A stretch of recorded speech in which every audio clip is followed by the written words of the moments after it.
ഇന്നൊക്കെ ചില വീടുകളിലൊക്കെ നമ്മൾ കാണാറുണ്ട്, ചില വാഹനത്തിലൊക്കെ ഒരു വലിയ വാഹനം വാങ്ങി, അത്യാവശ്യം നല്ല പൈസന്റെ വാഹന, ഒരു വലിയ വീടുണ്ടാക്കി, ഒരു 4000 സ്ക്വയർ ഫീറ്റ്. ചിലപ്പം ചിലർ ആദ്യം അതിന്റെ മുൻപിൽ വെക്കുന്നത് എന്തായിരിക്കും അറിയോ? ഹാദാ മിൻ ഫദിലു റബ്ബി, ഇതെന്റെ റബ്ബിന്റെ ഫദിലാണ്.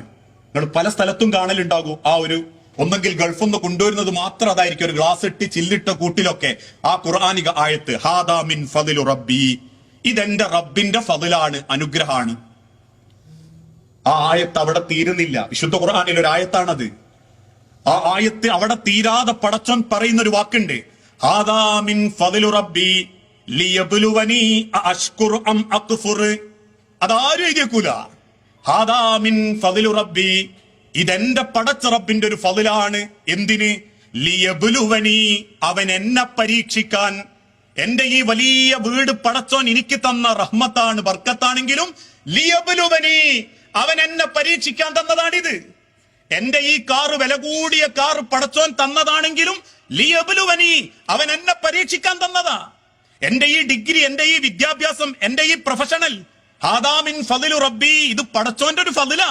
പക്ഷേ ലിയബ്ലുവനി അഷ്കുറു ഔ അക്ഫുറു, ആരൊക്കെയാണ് നന്ദി കാണിക്കുന്നതെന്നും നന്ദി കെട്ടവന്മാരെന്നും അള്ളാഹുവിനറിയാൻ. അല്ലാണ്ട് പടച്ചോൻ നമ്മളെ ഫദില് മാത്രം തന്ന് ആ ഫദില് നമ്മൾ ഇങ്ങനെ ആഘോഷിക്കുന്നത് കാണാൻ വേണ്ടിയിട്ട് തന്ന ഫദിലല്ലതൊന്നും. നമ്മളിൽ ആരൊക്കെ നന്ദി കാണിക്കുന്നു, നന്ദി കെട്ടവന്മാരുണ്ട് എന്ന് അള്ളാഹുവിന് പരീക്ഷിച്ചറിയാൻ, കണ്ടറിയാൻ. അള്ളാഹു തന്ന ഭവനത്തിന്റെ ഉള്ളിൽ ഒരു വക്ത് നിസ്കാരം നടക്കുന്നില്ലെങ്കിൽ ഔ അക്ഫുർ, നന്ദി കെട്ടവനാണെന്ന് പടച്ചോൻ ബോധ്യപ്പെട്ടു. അള്ളാഹു തന്ന വാഹനം, പടച്ചോൻ തന്ന പ്രൊഫഷൻ, അള്ളാഹു തന്ന മക്കള്, അള്ളാഹു തന്ന കുടുംബം അള്ളാഹ്ക്ക് ഇഷ്ടപ്പെട്ട രീതി കൊണ്ടുനടക്കാൻ പറ്റുന്നില്ലേ? അള്ളാന്റെ അടുത്ത് ചോദ്യം ചെയ്യപ്പെടും നന്ദി കെട്ടവന്മാരായിട്ട്. എന്നിട്ട് അള്ളാഹു പറയുന്നു, വമൻ ശകറ ഫഇന്നമാ യശ്കുറു ലിനഫ്സിഹി, ആരെങ്കിലും നന്ദി കാണിച്ച അതിന്റെ ഗുണം അവൻ തന്നെയാ. നമ്മൾ മനസ്സറിഞ്ഞൊരു നന്ദി കാണിച്ച അതിന്റെ ഗുണം നമുക്ക്. വമൻ കഫറ ഫഇന്ന റബ്ബി ഗനിയ്യുൻ കരീം.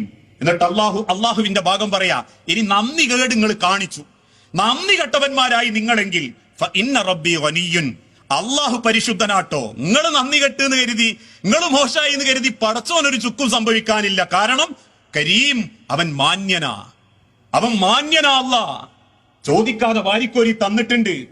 അന്യായങ്ങളും അവിവേകങ്ങളും ചെയ്തിട്ടും അവൻ നിങ്ങളെ പരിപാലിക്കുന്നുണ്ട്. എത്രത്തോളം തോന്നിയാസം ചെയ്ത് കിടന്നുറങ്ങിയിട്ടും നേരം വെളുത്തിട്ട് ശ്വാസം പടച്ചോൻ തിരിച്ചു തരുന്നുണ്ട്. ഹക്കാണോ ബാത്തിലാണോ എന്ന് നോക്കാതെ വാരിത്തൊന്ന് ഹറാമായത് സമ്പാദിച്ചിട്ടും പടച്ചോൻ അത് ദഹിപ്പിക്കുന്നുണ്ട്.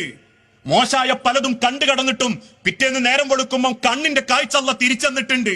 ആരാന്റെ കൊഞ്ചല് കേൾക്കാനും ഭർത്താവിനെയും ഭാര്യനെയും വഞ്ചിച്ചു നടന്നിട്ടും പടച്ചോൻ എന്നെ അത് മൂടി വെച്ച് സഹായിച്ചിട്ടുണ്ട്. അതിന്റെ അർത്ഥം പടച്ചോൻ പൊട്ടനാന്നല്ല. ഫഇന്ന റബ്ബി ഗനിയ്യുൻ, അല്ലാഹ് പരിശുദ്ധിയുള്ളവനാ, കരീം മാന്യനുവാ. നന്ദി ചെയ്യുന്നവർക്കേ പടച്ചോൻ ആഖിറത്തിൽ വെളിച്ചം നൽകിയിട്ടുള്ളൂ. ഈ ലോകത്തിലും ആത്യന്തികമായ അവസാനത്തെ വിജയം നന്ദി ചെയ്യുന്ന ആളുകൾക്ക് മാത്രമാ.